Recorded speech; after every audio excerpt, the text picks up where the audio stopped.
পায়ে পাড়া দিয়ে ঝগড়া করছো কেন? আর পায়ে পা দিয়ে ঝগড়া করবো না, এখন থেকে ঠোঁটে কামড় দিয়ে তারপর ঝগড়া করবো। ধুর, ঝগড়ার মধ্যে তুমি রোমান্টিক হয়ে যাও, তোমাকে দিয়ে হবে না। হবে হবে, সংসার এভাবেই হবে। চা বানিয়ে আনো, যাও। হ্যাঁ, তুমি যাও। মেয়েরাই কেন শুধু সব কাজ করবে? মগের মূল্য পেয়েছো? না, মগের মূল্য কেন, জগের মূল্য পেয়েছি। জগ ভরে চা বানিয়ে আনো, তারপর মগে ঢেলে ঢেলে সারাদিন খাবো। অফিসে যাবা না? আজ আমি কোথাও যাব না। তাহলে আজকে বৃষ্টি দেখবো। আজ তো বৃষ্টি হচ্ছে না, কিভাবে দেখবে? আকাশ আর তোমার মন পুরোপুরি এক, কোনোটাই ঠিকঠাক বোঝা যায় না। দেখবে একটু পর বিটিভির মতো ঝিরঝির করে বৃষ্টি নেমে যাবে। না, নামবে না। এভাবে বলবে না, নামতেই হবে বৃষ্টি, 100 বার নামবে।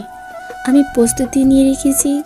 কি করেছি শোনো, একসাথে চাল ডাল মাখিয়ে রেখেছি, বৃষ্টি হলেই চুলায় দিয়ে দেব। তবে বৃষ্টি হোক, হতেই থাকুক। কবিতা শোনাও। ওসব ভুলে গেছি এখন, কবিতারা আর এখন আর আসে না। ভুলে গেলে কেন?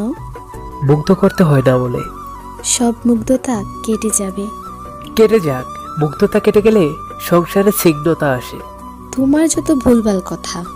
তোমার যত প্রেমে প্রেমে ব্যথা। প্রেম ছাড়া সংসার হয় না।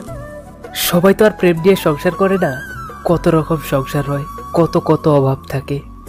সংসারের সবচেয়ে বড় অভাবটা কি জানো? না, তুমিই বলো, তোমার কাছ থেকেই শুনি।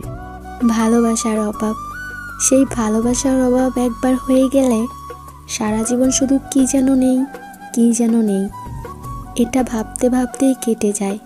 জীবনে সব কিছু পেয়ে যাওয়ার পরও কিছু একটা যেন নেই বলে হাহাকারটা থাকে, সেটাই আসল ভালোবাসা। নৌকা ছেলে।